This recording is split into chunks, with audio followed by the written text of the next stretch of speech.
အားလုံးတော့ကျွန်တော်ညီကိုမောင်နှမတွေမင်္ဂလာရှိသောမနက်ခင်းလေးဖြစ်ကြပါစေဗျာ။ကာယဒုက္ခစိတ်ဓာတ်ဒုက္ခနှစ်ဖြာသောဒုက္ခတွေနဲ့ပြည့်စုံနိုင်ကြပါစေ။အေးချမ်းပျော်ရွှင်ပါစေ။ကျွန်တော်တို့ရဲ့မြန်မာနိုင်ငံကျွန်တော်တို့ရဲ့ကမ္ဘာမြေတွေမှာမိတိနေထိုင်ကြတဲ့ဝိနည်းများစွာတတ္တဝါတွေအကုန်လုံးကျွန်တော်တို့မြတ်စွာဘုရားရှင်ကိုရမြတ်ကြီးရဲ့မြစ်တာကိုရဖြတ်ချက်မှုတွေကြောင့်ဘေးဘေးရာတွေဝေးကွာလို့အေးချမ်းကြပါစေ။ဒီကနေ့ကတော့ကျွန်တော်2020ခုနှစ်မတ်လ17ရက်နေ့ပဲဖြစ်ပါတယ်။မနေ့ကမတ်လ10ရက်နေ့မှာကျွန်တော်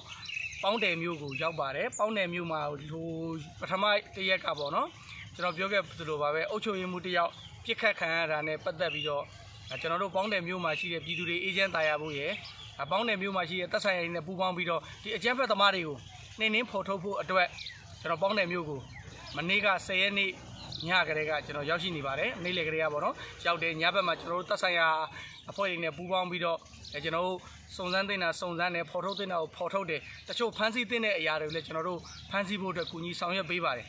အဲ့တော့ကျွန်တော်မနေ့ကညကတော့အဲ့ဒီကိစ္စတွေနဲ့လုံးမနေရတာနဲ့ကျွန်တော်ရဲ့ထုတ်လွှင့်မှုအစီအစဉ်ကိုဒါမလုံနိုင်တာဖြစ်တဲ့အတွက်ကျွန်တော်တို့နားလည်ပေးစီခြင်းပါတယ်ဒါပေမဲ့မနေ့ကည2နာရီခွဲ3နာရီဝန်းကျင်လောက်မှာကျွန်တော်ရှီကိုဖုန်းနဲ့သတင်းစကားလေးတစ်ခုရောက်လာအင်မတန်ကိုဒါမင်္ဂလာရှိပြီးတော့အင်မတန်ကိုကျွန်တော်ညကလေးကကိုပြောချင်တဲ့အနေထိုက်ကသို့တော်လဲအခြေအနေတိတိကျကျမသိရသေးတဲ့အတွက်ကျွန်တော်မပြောပါဘူးအခုဒီဂျွိကူထုတ်လွှင့်မှုမစခင်15မိနစ်အလိုမှာကျွန်တော်ရှိကိုဖုန်းဆက်သွယ်ပြီးဝင်လာလေးရှိပါတယ်ဒါပါလဲဆိုတော့ကျွန်တော်တို့ပေါင်းတယ်နဲ့နတ်တလင်းကြားမြို့နယ်ဆက်ပေါ်ဗျာပြောမယ်ဆိုရင်တော့ကျွန်တော်တောင်ညိုဆိုတာရှိတယ်ဗျနတ်တလင်းမြို့နယ်အပိုင်ပဲဒါပေမဲ့ပေါင်းတဲ့ဘက်ကသွားရင်လည်းနီးတယ်ဟိုဘက်ကဖြူဘက်ကလာမယ်ဆိုရင်လည်းဒါပဲခူးတိုင်းအရှိချမ်းဖြူမြို့နယ်ဘက်ကလာမယ်ဆိုရင်လည်းနီးတဲ့နေဆက်နေရာမှာတောင်ညိုမြို့သစ်ဆိုတာလေးရှိတယ်အဲ့ဒီမြို့သစ်နဲ့အနီးနားဝန်းကျင်မှာအချမ်းဘက် PDF တွေရဲ့လှုပ်ရှားမှုသတင်းကိုကျေးရွာကတာဝန်သိတဲ့ပြည်သူလူထုတွေကဆက်သွယ်ပြီးတော့သတင်းပေးပို့လာတယ်ဗျဒီတော့သတင်းပေးပို့လာတဲ့အခါမှာ PDF တွေရဲ့လှုပ်ရှားမှုအဲ့ဒီအကျန်းဖက် PDF တောင်ညိုတဝိုက်မှာကျက်စားနေတဲ့သူတို့နတ်စစ်တီတို့ရိုးမကြားတို့အမျိုးမျိုးပေးနာမည်ပေးထားတဲ့ဒီအကျန်းဖက်တောင်ညမ်းသူတွေအကျန်းဖက် PDF တွေသူတို့တွေလာမယ်လှုပ်ရှားမှုသတင်းကိုရတဲ့အတွက်ကျွန်တော်တို့တပ်ဆိုင်ရာကနေပြီးတော့ကင်းမုံသွားဖို့ပြီးစောင့်နေတဲ့အချိန်မှာဒီကောင်တွေကတက်လာကျွန်တော်တို့မျှော်လင့်ထားတဲ့လမ်းကြောင်းဒီကျေးရွာကပြည်သူတွေသတင်းပေးတဲ့လမ်းကြောင်းအတိုင်းပဲဒီကောင်တွေတက်လာတဲ့အချိန်မှာတစ်ဖက်နဲ့ထိတွေ့မှုဖြစ်တယ်ပေါ့နော်ထိတွေ့မှုဖြစ်တဲ့အချိန်မှာ PDF တွေဘလောက်တောင်အသုံးမကျလိုက်လဲဆိုတော့လက်ပစ်ဘုံနဲ့ပြစ်တယ်ဗျခတ်တာကသူတို့ပြစ်တဲ့လက်ပစ်ဘုံကသူ့လူသူပြန်ထိပြီးတော့အဲ့ဒီမှာနေမယ်လူတယောက် PDF တယောက်ပေါ့နော်ပွဲချင်းပြီးတေသွားတယ်ဒီဘက်ကလည်းပြန်ပြစ်တယ်နှစ်ဖက်ပြစ်ခတ်မှုဖြစ်တဲ့အခါမှာ PDF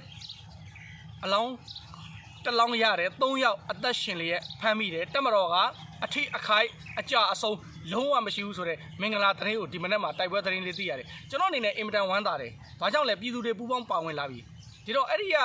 ဒီကနေကျွန်တော်တို့ရှိကိုသတင်းပေးတဲ့လူကပေါ့နော်အသက်50ကျော်အဖွားကြီးတယောက်ပေါ့သူကတော့သူ့မြီးလေးရဲ့ဖုန်းနဲ့ဆက်သွယ်ပြီးတော့ကျွန်တော်တို့ရှိကိုသတင်းပေးဖို့လာဘယ်လိုပို့လာလဲဆိုတော့ PDF တွေကိုမြန်တိုက်စီခြင်းနဲ့ဘာဖြစ်လို့လဲဆိုတော့ဒီလူတွေဒီနေရာမှာဒီလိုရှိနေလို့သူတို့တွေအခုရွာမှာလည်းမနေနိုင်ဘူးတချို့ဆိုရင်တောင်ကြီးအရန်ကတ်တဲ့ရွာ PDF နေမိနဲ့အရန်နီးတဲ့ရွာဆိုရွာကိုဆုတ်ပြီးတော့ကိုပြေးရတာရွာထဲမှာကြက်တွေဝက်တွေနွားတွေအကုန်ခြံထားပစ်ခဲ့ရတယ်သူတို့ငွေကြေးနဲ့အဝတ်စားလောက်ကလေးတန်မိုးရှိတဲ့အရာတွေပဲယူပြီးတော့ပြန်လာတာအိမ်ပေါ်မှာ TV တွေဗီဒီယိုတွေဒီပရိဘောကအသုံးဆောင်တွေအစားအကုန်လုံးထားပစ်ခဲ့ပြီးတော့ကိုလို့ရုံးပြေးလာတဲ့အနေအထားမျိုးတွေကိုပြောပြတယ်ဒီကြားထဲမှာလည်းသူတို့ကြားလာတယ်နော်ဘယ်လိုခေါ်မလဲဒီတက်မတော်ကနေပြီးတော့နေမြေစိုးမိုးရေးအတွက်လက်နက်ကြီးပစ်ကူတွေပါပစ်ဖို့အတွက်စီစဉ်နေတဲ့သတင်းတွေကိုပါကြတော့ရွာသားတွေကပို့ပြီးမနေရတော့ဘူးအရင်တော့အေးချမ်းရှိနေတဲ့သူတို့ရွာလေးကဒီအကျန်းဖက် PDF တောင်းကျမ်းသူတွေသူတို့ရွာနီးချုပ်ဆက်မှာလာရောက်ခုံအောင်တဲ့အတွက်ဒုက္ခတွေသူတို့ခံစားနေရတယ်ဆိုတဲ့အကြောင်းလေးကိုပြောပြတယ်ဒီတော့အဲ့ဒီဒုက္ခတွေကိုအမြန်ရှင်းဖို့အတွက်အဲ့ဒီအကျန်းဖက် PDF တွေကိုမြန်နှိမ်နှင်းစေခြင်းနဲ့ဒါကြောင့်မို့လို့ဒီပြည်သူတွေကမြန်မာတက်မတော်နဲ့ပူးပေါင်းပြီးတော့ဆောင်ရွက်နေတဲ့ဆိုတဲ့အကြောင်းလေးကျွန်တော်အနေနဲ့မင်္ဂလာသတင်းပါခြင်းပါတယ်အားလုံးပဲမင်္ဂလာရှိသောနေ့ကိုပိုင်ဆိုင်နိုင်ကြပါစီဗျာ